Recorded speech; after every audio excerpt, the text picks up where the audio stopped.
Lumaki po ako, Ma'am Karen. Tinago po ako sa farm. Kung narinig niyo po yung Senate hearing, tinanong po yung school background ko. Nung bata ako, Ma'am Karen, hindi ko na-feel nakakahiya na hindi ako pinag-aral ng tatay ko. Nung bata ako, sabi niya sa akin, importante lang, marunong ako magsulat, marunong ako mag-read, marunong akong magsalita. At pinaka-importante po sa lahat, marunong po ako mag-calculate. Yung pong tinuro po niya sa akin. Nung tumanda na po ako, unti-unti nararamdaman ko, parang nakakahiya na hindi ka nag-aral. Tuwing may nagtatanong po sa akin, saan ka nagtapos? Saan ka nag-aral? Ma'am Karen, sorry pero nahihiya po ako. Ako po, nag-aral po ako ng tutorial, homeschooling.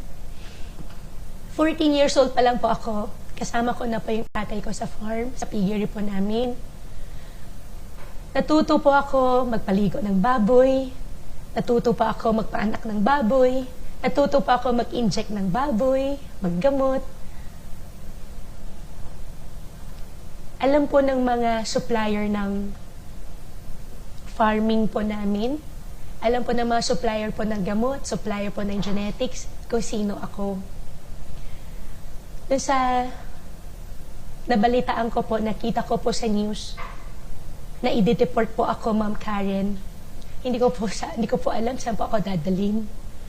Yung sarili ko po bansa, yung sarili ko po bang bansa, yung sarili kong bansa po ba, iiwanan din po ako, tatalikuran din po ako. Saan po ako pupunta? Isa lang po passport ko po, Ma'am Karen. Filipino po ako.